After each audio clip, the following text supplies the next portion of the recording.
Westplex 107.1. That song has a different meaning to me. Fix my eyes. I know what he's saying. Fix my eyes on you. But point for me is just fix my eyes, right? Yes, and that's a whole nother conversation. Yeah, it's a whole nother conversation. It's BS in the Morning. I'm B, she's S. You can check out our website at bsinthemorning.show. Don't forget, we've got a special deal going on today. If you're an advertiser and you want to get your message on the radio, 90% off 4 different advertising packages we have. Check out weathersponsorship.com. Okay, I have a question for you. Okay, have you... For me? Yes. Have you ever owned a very expensive watch? I have a very expensive watch, yes. Like what? Define expensive. And I'm not trying to be nosy, but there's a reason I'm going for this. $8,000.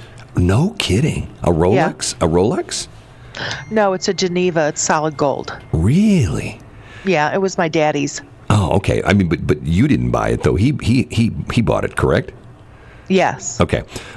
There's an auction coming up where there are going to be 2 Rolex watches which are going to be auctioned off, and they say this is going to set the record. Probably both of them will set the record for the most expensive watches ever sold at auction. The one watch is Marlon Brando's watch.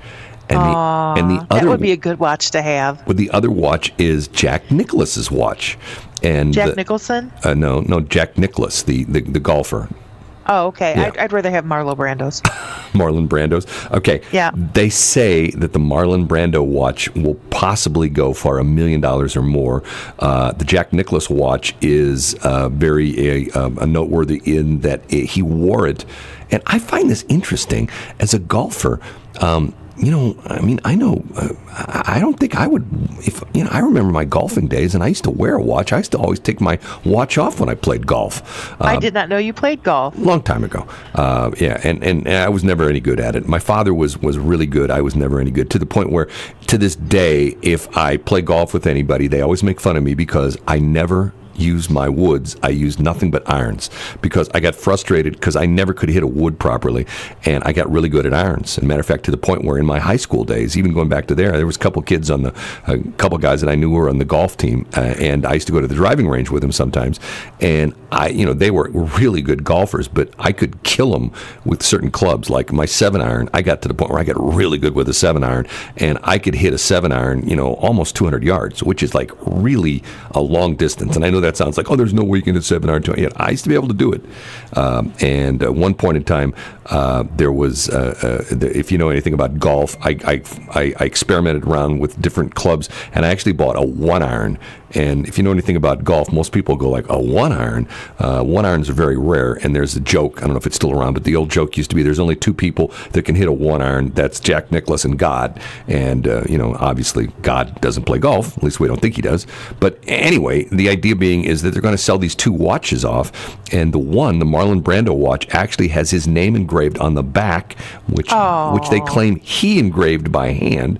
And the Jack Nicklaus watch is one that, like I said, he wore on every single championship round that he did. So, some golf freak's going to get that one, and some movie buff is probably going to get the Marlon Brando watch. But I don't quite get the expensive Rolex watch thing. And nowadays, look around. There are fewer and fewer people that carry watches or, have watches anymore because you got your phone. You know what I mean? Yes, I do. What do you need? But they're awful nice. I never really got Rolex. It's like Invicta. Those things are huge. They're like a what's the word when you... I don't know what the word is, but they're like a weapon. Well, I remember back in the day, I had a guy that I did business with at the time. Actually, he worked for me for a short period of time, and he would always tell me. He says, "Brad, you know what your problem is?" I go, "What's that?" He says, "You don't have a Rolex." And I go, "What?" And he'd tell me this all the time. Well, he's a multimillionaire now, and I'm not. So maybe he was right. He had a Rolex, and also, he always stressed the fact that you wore highly starched white shirts. And nice socks. No, I didn't say anything about socks. It was a Rolex watch and highly starched white shirts. Do you know that nice socks to women are like red stilettos to men? Huh? But how do women see guys' socks? Because, they sit down and their pants, go up and, you can see the socks. I told that to one person, and he reminded me of it yesterday or the other day at the O'Fallon Chamber. I'm like, nice socks. And he's like, I did that because of you. Because you told me that nice socks are to women like red stilettos are to men. And he goes, and I've always worn nice socks or fun socks since. Well, I got news for you, Shelley.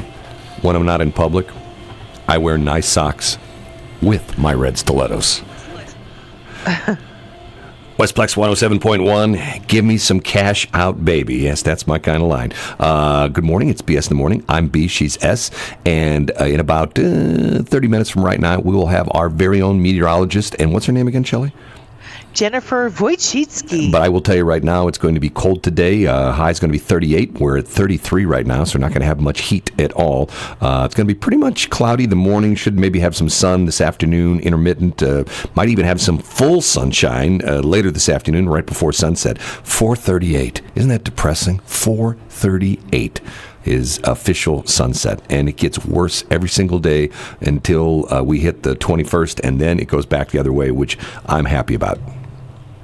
I hate the short days. I'm kind of excited when it starts going back the other way. I mean, I sit there and I look outside, and it's not getting lighter any earlier. No. Well, because I'm up at 3, and I'm like, technically it is. Let me see here. See if I can find this. Technically, it is because of the fact that let me see where was that. Sunrise this morning was 6:59. 6:59 was official sunrise this morning. So just the tad. Oh, really? Yeah, 6:59. That's the so official. So it just rose. Yeah. Oh yeah. Couldn't you feel it on your face? The sun? No. I wonder why that is. I don't have any windows in my closet. Because there is no sun. That's the only problem. Hey, we're going to take a break. I missed that. We will be right back. So tell me more about these red stilettos. Westplex 107.1, bump, bump, bump, bump. That's the song right there. 7:08, good morning. It's BS in the Morning. I'm B, she's S. And we have a website, bsinthemorning.show. Our website for the station is westplex1071.com. A special deal today. You want to advertise in this very radio station or KSOQ or both? Check out weathersponsorship.com. It's a super deal. 90%, not 9, not 10 or 20 or 30, 909% off. Shelley, I have to ask you about something. Oh, please do, because I love it when you ask me questions on the air. Yeah, right. Okay, I'm a techno geek, right? You are a geek, yes. But I'm enough of a techno geek that sometimes I say, okay, this is stupid. We don't need this technology. Sometimes it's technology for the sake of technology, okay? You know what my latest rant is? I do not. The elimination of parking meters and this goofy stuff where you have to have an app on your phone and you have to pay for your parking with an app on your phone. Okay, but what if it's like a 80-year-old person that still has a jitterbug? Your point. I mean, my point exactly. It's to the point where that's not fair. Well, there's two things that that's one of the two things. The other thing that bothers me is, and it's interesting. There's pushback on this from some cities where some restaurants in New York and Philadelphia specifically, where the restaurants would open up and they would say, "I'm sorry, we don't take cash. Everything has to be credit." And a lot of the people complain. They go, hey, look, you're disenfranchising people who are not necessarily well off, or quite honestly, people who don't believe in credit cards. There are those people out there. Matter of fact, if you ever listen to Dave Ramsey, you know who Dave Ramsey is? I do. Okay, if you ever listen to Dave Ramsey, that's what he says. He brags about the fact that he does not have a credit a report. He does not have a credit rating. He does not have a FICO score, and that he talks about that he has no credit cards. And people always go, well, how do you travel? He talks about he has debit cards, but the cashless society. And once again, there are people that can't open a bank account for one reason or another. Let's let's say they've had problems in the past where they've bounced checks and things like that, and let's say they get their life back together and they try to open up a checking account and they can't get a credit card. And like you said, someone may, not everybody has a phone, and there are still people that have the older phones that you can't put apps on. Some of the old flip phones and some of the older phones, like what'd you call it? The cricket? The jitterbug. The jitterbug. That's right. Yeah, that's the one with the great big numbers on it. Isn't that the one? Yes. Yeah, the great big numbers. Okay, but more importantly, the ones that they either go with the system where everything has to be done on an app, or they have one of these little, I don't know if you call it like a kiosk. It's, you never see them. They're in the city and they're in Clayton, where it's like almost like a half of a refrigerator size thing, and you have a number at your parking space, and you're supposed to walk down to wherever this thing is located, and you're supposed to either put money in it or put a credit card in it. And you're supposed to put the the space that you're in, and then it gives you a little ticket. And but I get why the cities are doing it. You know why they're doing it. I really don't. They don't want cash because somebody has to empty the parking meters. Somebody has to go along. Well, it's funny. So this has nothing to do with parking meters, but what about a business that doesn't take credit cards over the phone or online? What are your feelings about that? Once again, that you have to send them a check if you're out of state. Well, if it's their business, if that's the way they want to run it, the problem with that is they're going against the grain, and there are a lot of people that are just going to go, well, I won't do business with them. Seriously. Well, so my Elbeth, I'm paying for her headstone. Okay, so it's this little granite company in Wisconsin, and they don't take checks. No, that's a lie. Let me start over. They wouldn't take a credit card over the phone. They couldn't send me an electronic invoice. They don't take credit cards on the computer. They made me send a check, which I FedExed, and I haven't written a check in, 5 or 6 years. Would they take a physical credit card if you showed up at their place? Would they swipe it if you went to their location? I would have to come in and do that, and then I don't know if they would. Well, in other words, hold it. So they don't take credit cards at all, or they don't take them over the phone? They don't take them on the phone. They don't take them on the internet. They couldn't send me an electronic invoice. Well, once again, I asked about PayPal and Venmo, and they said absolutely not. Well, so check this. So I sent them this check. Okay, I haven't written one in 6 years. I had to find my checks. Okay, I FedExed it up to them. They sent it back to me because the amount that was written, the amount that was numbers, and the amount that was written out was 50 cents difference. Well, here's my advice to somebody like that. I would find somebody else to do business with. That's all. Well, the kids have already picked out her stone, and this is all about them. I'm just, doing this for my Elbeth. I get it. My point being is that, correct me if I'm wrong, when you write a check, and it matters, the different numbers are the numbers are different than the written out part. Don't they take the written out? Wouldn't the bank take the written out part? I don't know. It depends. I've had banks tell me two different things. I've had some banks say that. Well, I've actually had three different things. I've had some banks say they take the numbers. Some say they take the written, and other ones say they just refuse the check. So there's three different ways there. But once again, the thing about doing business is, more than ever, if you're going to stay in business, you have to essentially do what the customer wants. And Thank you. But see, Thank you. I'm a real cash guy. So to me, I don't. And see, there's the perfect example. I understand what they're talking about, because if let's say you're sending them a check for $100, when they put that $100 check in the bank, they get $100.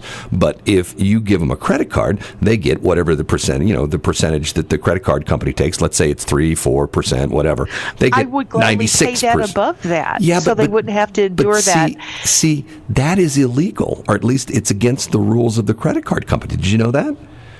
You're not allowed to do that. If you look at your statement, because once again, I've had merchants accounts, and if you read it, that's one of the things they say, is that you can't offer a different price for. Now, people do it, but you could have your merchant account closed because they don't want the fact that like, once again, I used the example, you sent them $100, and the guy said to you, well, hey, Shelley, it cost us 4% to run through the credit card machine, and you go, I'll send you $104. Technically, that's violating their merchant agreement, and I'm about 99% 100% sure on that. I know people do it all the time, but it's one of those things. And essentially, to me, this is what bothers me about the whole thing, is the reason that all the banks and everything are pushing the cashless society is they make money on every transaction.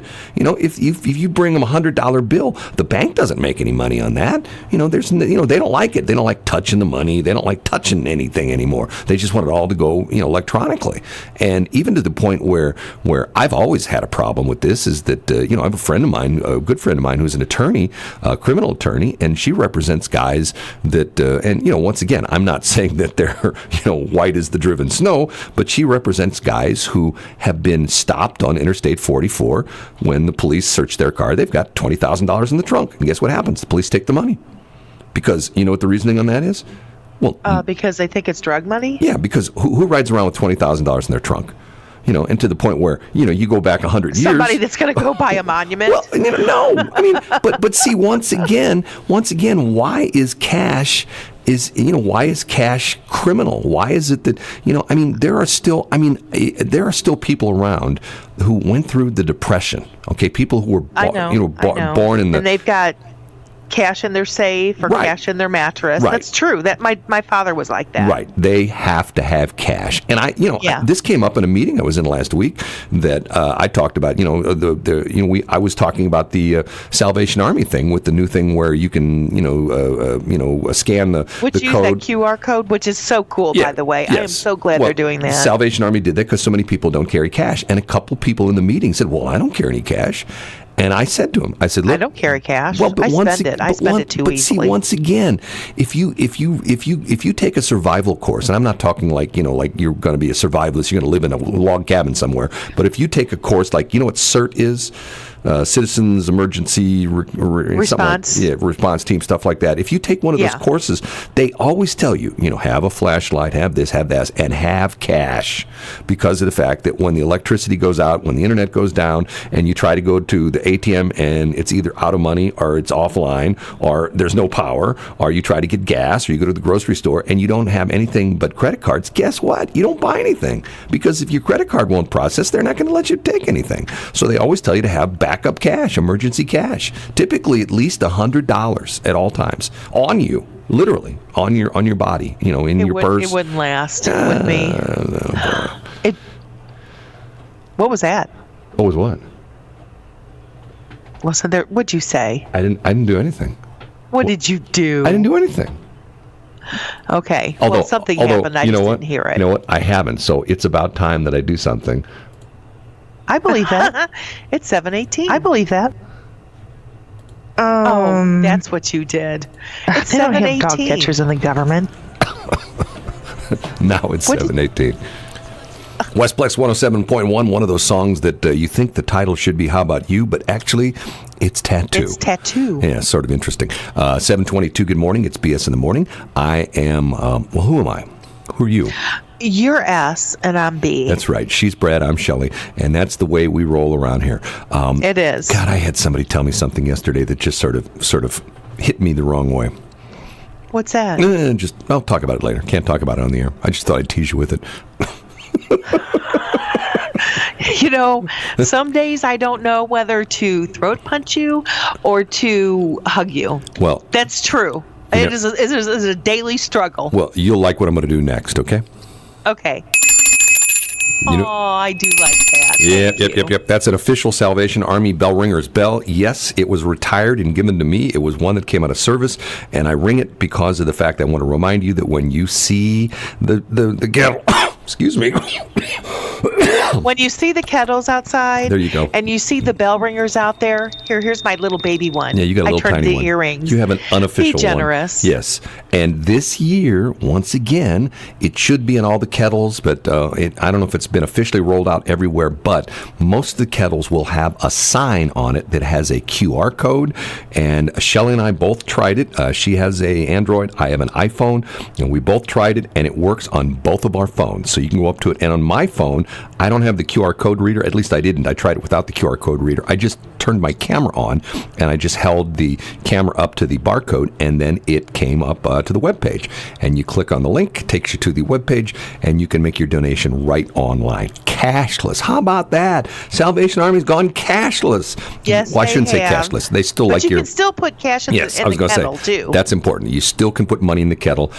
There are so many good things that the Salvation Army does. And I know you're going to sit there and go, Salvation Army. Shelley and I have been involved with the Salvation Army, and I'm telling you, there are lots of charitable organizations that we have come in contact with, and we help out, and we do. But for me, the Salvation Army is special. There's something about it. It has to do with my father in World War II. My father used to always talk about how during World War II, the Salvation Army always took care of them. And always everything they had was for free, and whatever they would give you, if you asked them practically anything, if they had it, they would give it to you. And that meant so much to my father, and there's so many other World War II vets, and there aren't that many of them around anymore, but I know the same situation for the Korean and the Vietnam veterans.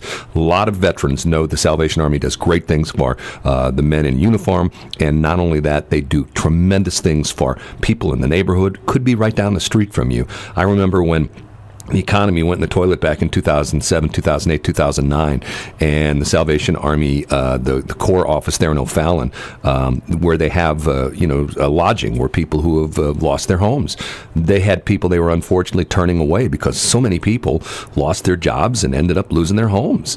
Yes, and they did. You don't usually think about that in St. Charles County. When you think of like homelessness, you normally think of like Larry Rice and downtown St. Louis and guys, sleeping in, Keener Plaza and things like that, but you don't really... Oh, no, it's rampant in St. Charles County. Right. So when you hear that sound, and when you're out and about, if you're going to Wally World, or if you're going to Schnucks or Deerbergs or any of the other places that have the Salvation Army bell ringers in front of them, do me a favor. Just whatever you have in your pocket, even if it's like a quarter or a dime or something like that, put it in the kettle, help them out because they do great things. And quite honestly, it's a very flat organization. There's nobody riding around in limousines. There's nobody flying in corporate jets. It's a very, very, very well-run organization. And if you go to, charity, what's the website? Charity Navigator, I think charitynavigator.com. I'll double check that. It's one of the higher ranked charities around as far as the amount of money that they take in and the percentage of that actually goes to the cause. So check it out. Help the Salvation Army out. And who knows, someday they may be helping you out. Don't hope that not happen, but you never know, right? It's like insurance. You buy insurance, you don't necessarily want to ever have to use it, but yet when you use it, it's good to have it there. And Giving Tuesday is tomorrow. Is it really? Yeah. Maybe give it to is. the Brad Foundation for underemployed radio people? No, but you can put it in for Salvation Army. Sorry, my coughing. I did real well up until just right now, so I don't know why my coughing's back. Hey, we're going to take a break at 7:27.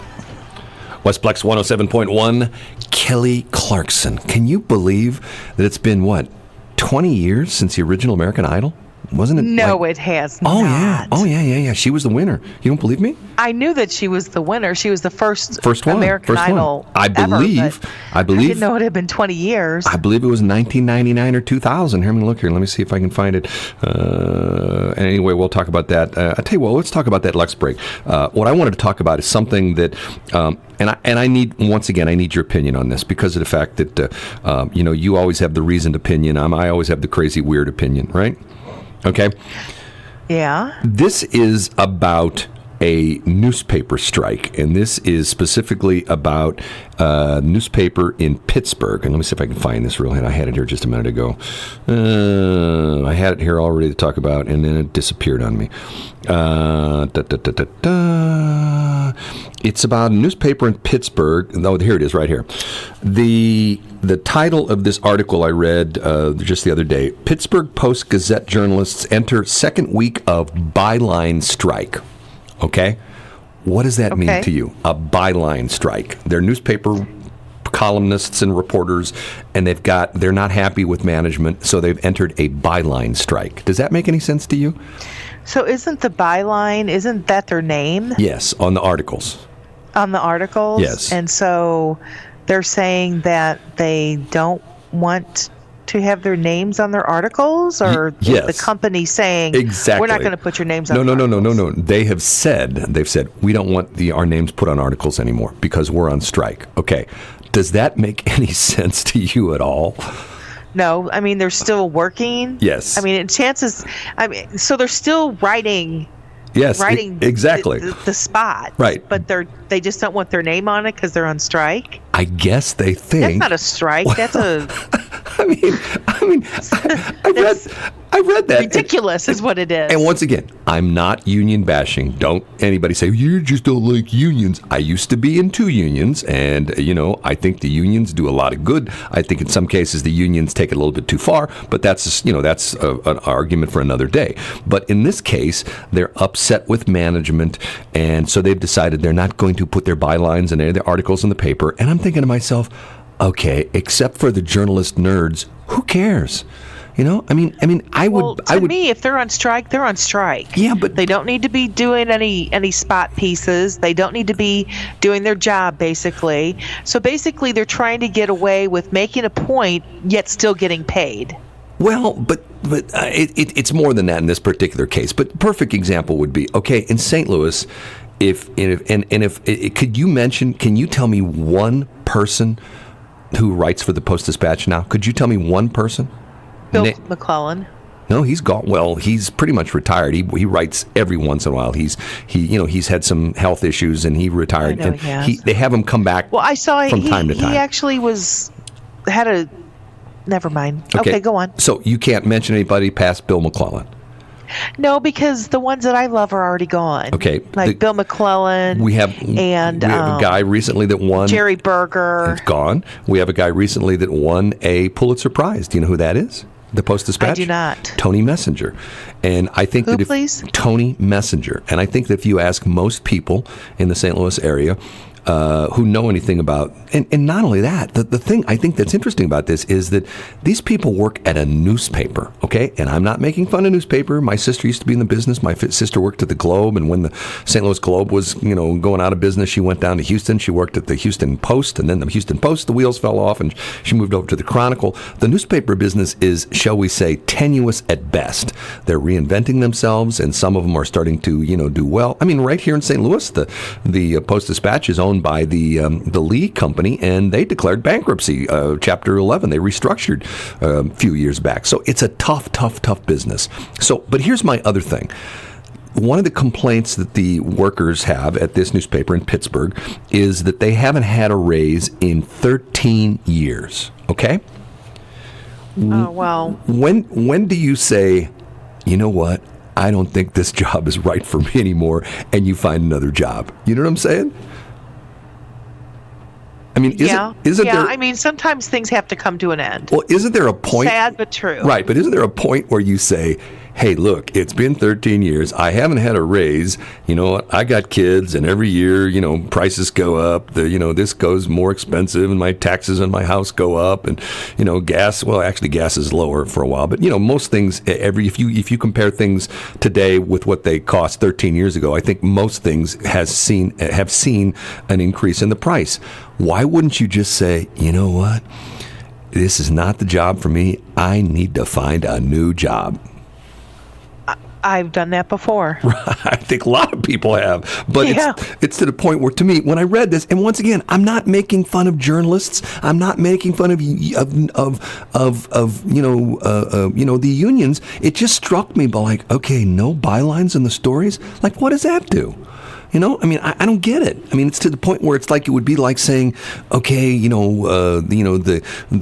mechanics at the GM dealerships are all on strike, and you know what? They're not going to put air in your tires. They're going to fix your car. They're going to do everything else, but they're not going to put air in your tires. And you go well, I can do that. I can go to the gas station, put air in my tires. Okay, fine. So what good does that do? And chances are you don't need air in your tires. Chances are your tires are, where they should be. So do you think that they're making a point that is making a difference? I think it's a dumb move, to be honest with you. I think they're being children. Well, it's like, you can't. I'm not going to put my name in the story. Although 13 years without a pay incentive, that's a long time. Well, but okay, a friend of mine who used to be in the newspaper business, I know exactly what he'd say. He'd say, at least they have a job, I don't. Because he lost his job. He got downsized. And you see that more and more and more. And not only that, what you're seeing, like even in local news with Channel 5, for sure with Channel 5, they had a deal where, there used to be two unions at Channel 5. There still are, IBW, which is the engineers, and after SAG, which is the people on air. Not a lot of the people now, they have a new thing called a multimedia journalist, where they go out and they shoot their own videos. They take their camera out, they use their own microphone, the whole bit. And, 20, 30 years ago, if you would have said, there's going to be a day when, Frank Cusimano is going to go out with his own camera and shoot his own reports, people go, no, there's no way that's going to happen because of the fact that the unions won't allow that. Well, guess what? They went to the unions and essentially said, guys, look, we know we got these contracts with you, but you know what? We're not making as much money as we used to. The business has changed. People aren't watching local TV as much. They're watching YouTube. They're watching Netflix. They're watching this. They're watching that. We don't have the revenue we used to have. And finally, the union said, okay, fine, we'll give some, concessions and allow the people on air to actually touch the equipment and record and stuff like that. And things just changed, But they made concessions. Apparently, and once again, I'm not making fun of these people. I just thought it was interesting. It's the Pittsburgh Post-Gazette. If you want to Google it, you can read more about the byline strike, which once again I scratch in my head on. It doesn't make any sense to me. Although I would say if Jerry Berger, if his little byline wasn't on there, I'd be sad. But that's a day gone by. I mean, that's to the point where there was no internet. I mean, where at the very end of Jerry Berger there was internet. I mean, because it used to be that was the gatekeepers. The Post-Dispatch was the gatekeeper. True. You wanted Jerry Berger, you had to buy the damn paper. That's the way it was. You want to read Jerry Berger. Now it's to the point where we want to read anybody. They're online, free, right? Yeah, that's true. Except some of them have paywall up, but not many of them. Hey, we're going to take a break. 7:46. Westplex 107.1. I love that song. One of my favorites. Florida. Club Can't Handle Me Now. Club can't handle me anytime because I don't go to the club anymore. No, they miss you. Right. Yep, your presence is missed at the clubs. Yeah, right.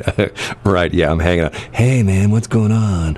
What's really interesting is that there's a lot of music still refers to the club. And you, in the St. Louis area, St. Charles County, St. Louis, their whole metro, do you know of any, quote unquote, clubs anymore? Like discos, like places people go to dance, things like that? Rise at the casino. Yeah, but they're only Friday, Saturday, isn't it? Aren't they? They're just only doing a couple nights a week, aren't they? I don't know. But, there used to be all sorts of places, even to the point where, swing dancing places, the people who do line dancing and things like that. Swing dancing places. A lot of those places, what's a Wild Country over in Collinsville, that's gone. Remember a little bit of Casa Texas. Loma's there. Yeah, in St. Louis. Yeah, but they do more than that. They do all sorts of things. I mean, that's just you can rent it for wedding receptions. I'm talking about places that are in the day we're open as discos or clubs or dance places 7 nights a week. Remember a little bit of Texas out there, which is now a church. Yeah. Wild Country over in Collinsville is now a church. Maybe that shows you something right there.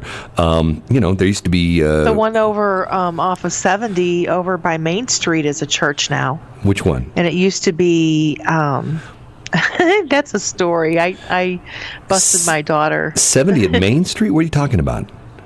It's on 70, and it's by.